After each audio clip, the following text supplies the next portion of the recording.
In the golden age of primetime television, the Smothers Brothers comedy hour arrived with charm, wit, and a sharp edge hiding beneath its polished surface. CBS had expected a safe, crowd-pleasing variety show, something to compete with Bonanza, not challenge America's conscience. But as the cultural tide of the 1960s surged, the show transformed into a lightning rod of satire, rebellion, and raw commentary. Tension behind the scenes grew thicker with every punchline that hit too close to power. And then, without warning, it happened, a moment on tape that never aired, a decision made behind closed doors, and a show erased from the schedule. The moment didn't just end a show, it exposed the limits of free speech in mainstream media. And it all started with one scene too bold to be seen. The Smothers Brothers. The rise of the Smothers Brothers. When the Smothers Brothers comedy hour debuted in 1967, it was a strategic counter-programming move by CBS to reclaim Sunday night viewers from NBC's Bonanza, a long-dominant Western drama. CBS's programming at the time favored tradition. Shows like the Beverly Hillbillies and the Ed Sullivan Show catered to a conservative, post-war American audience.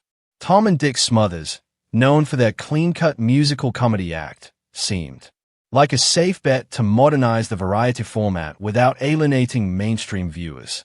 Network executives viewed the brothers as entertainers who could deliver laughs without stirring controversy. The initial episodes delivered just that: light comedy, musical numbers, and the brothers' signature sibling banter. The show conformed to CBS's expectations of family-friendly television, and early feedback was positive. It gained traction with a broad viewership and met the network's goals in terms of ratings and content tone. But unlike many other variety programs, the Smothers Brothers had creative control written into their contract, a rare allowance that gave them more freedom than most performers on network television. This clause would later prove pivotal in how the show evolved beyond its original concept. Where CBS envisioned it as a ratings phenomenon, Tom and Dick made the show a creative space, waiting to be fully explored. They hired a younger, more progressive writing team.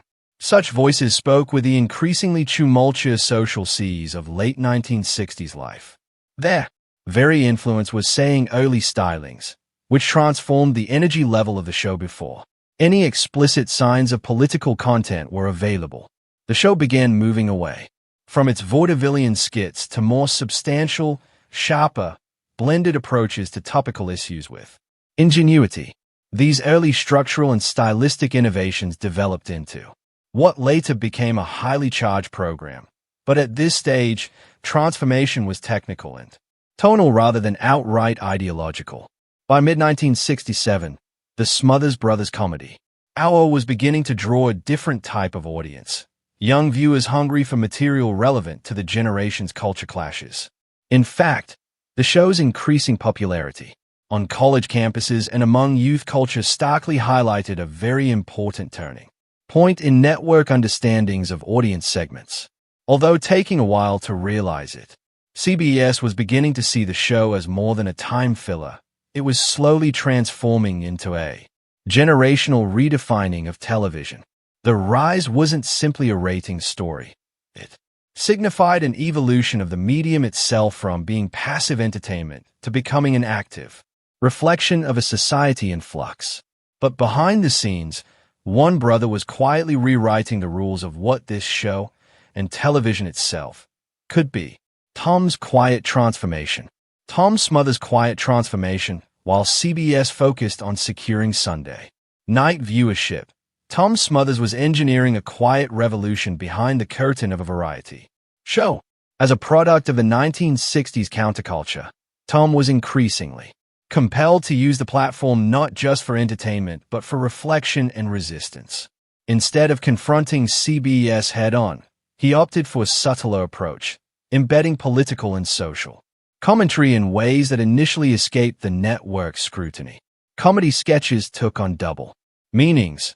Folk songs served as allegories, and satire replaced slapstick.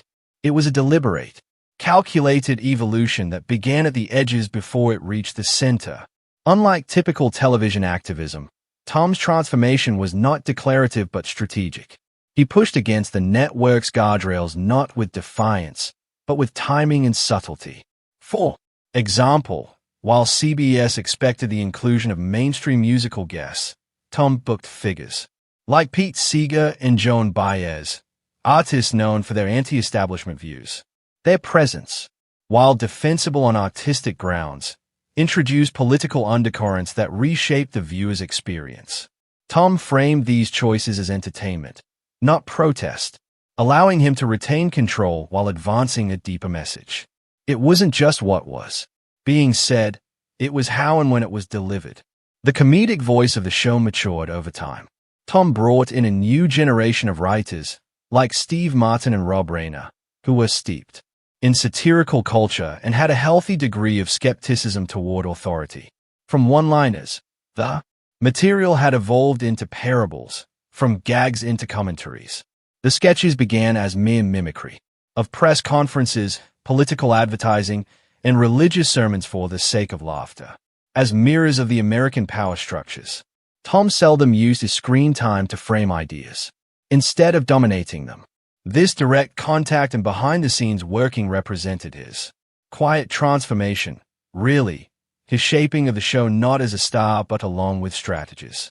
This shaping eventually would alter the whole relationship that television had with politics.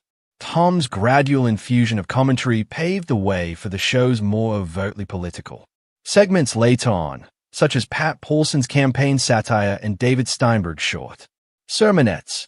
His achievements weren't even just about what he said, though. They also had to do with proving that comedy could wage tactical assaults challenging, educating, and provoking within the confines of primetime television.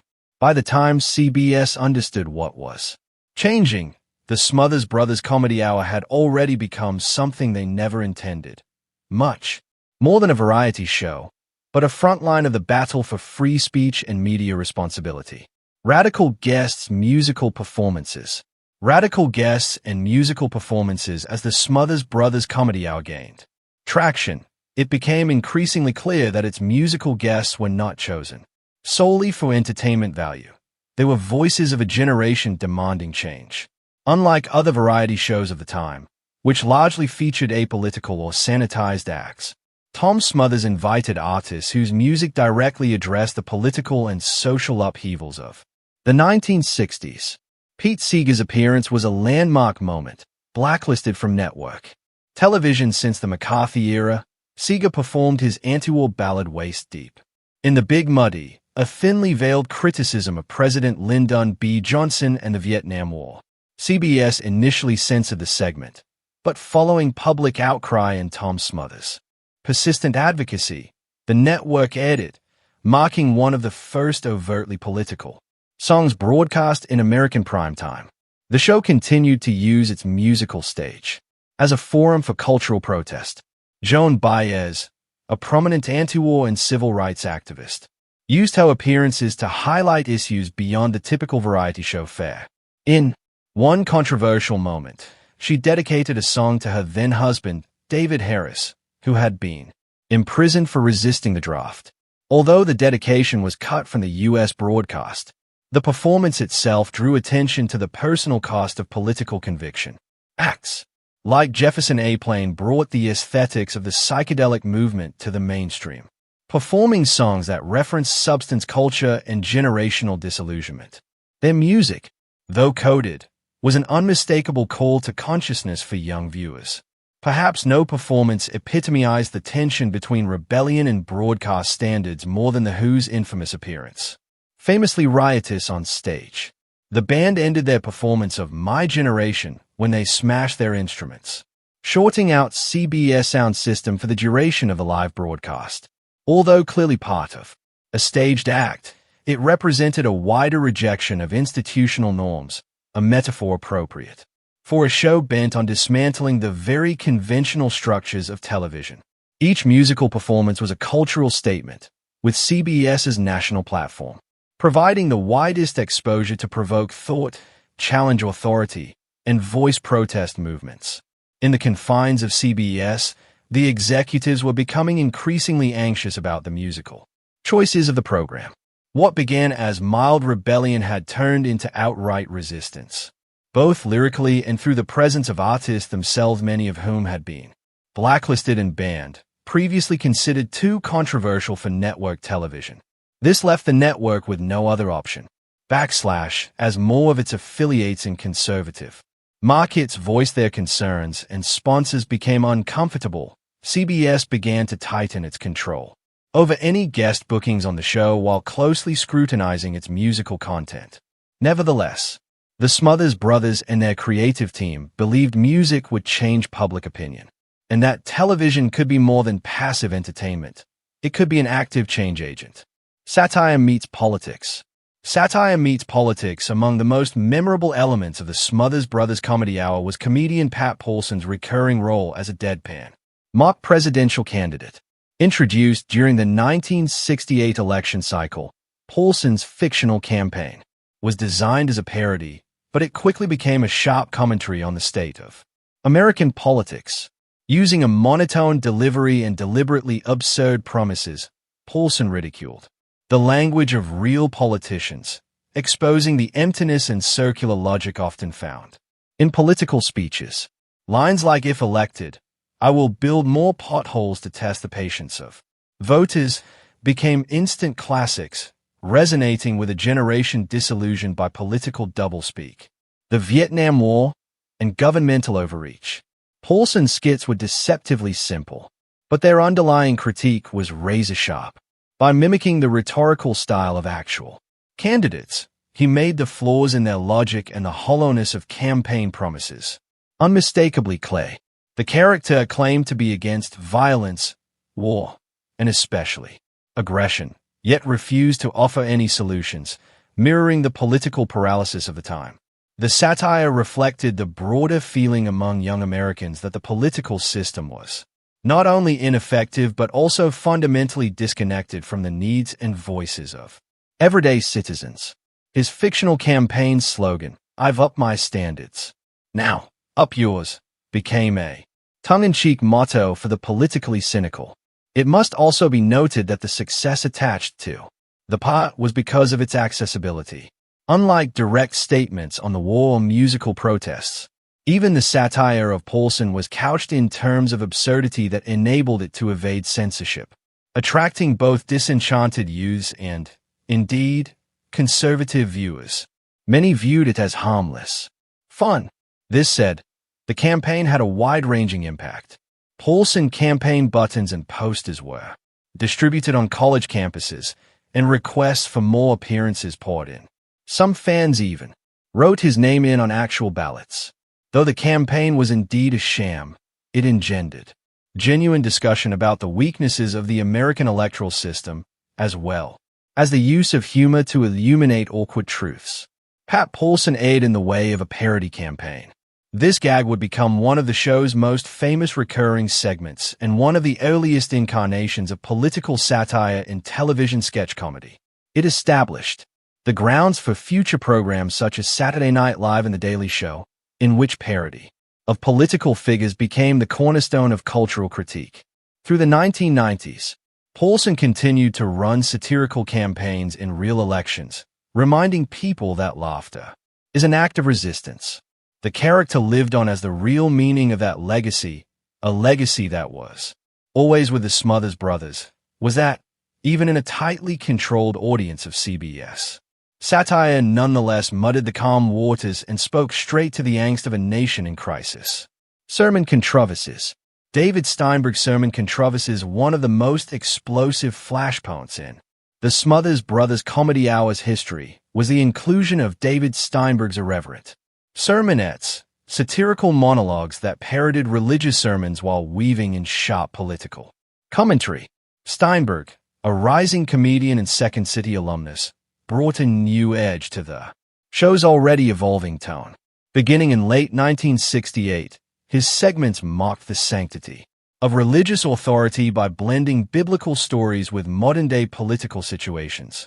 These routines, while humorous, often targeted the intersection of religion, war, and power, making them deeply controversial, particularly in conservative regions of the country. The turning point came with Steinberg's October 1968 appearance, in which he delivered a sermon parody comparing Moses' defiance of Pharaoh to young people protesting the Vietnam War and resisting the draft. In one version of the sketch, Moses, standing in for the American conscience, looked at Pharaoh and declared, "Sorry, Mr. President, take your army and go. I will not help you any longer." The allusion to then-President Nixon was unmistakable. Several CBS affiliates, especially in the South and Midwest, refused to air the segment, deeming it blasphemous and anti-American. CBS reportedly received over 300 complaints in a single week following the broadcast, signaling a major backlash from viewers who believed the show had crossed a moral and patriotic line.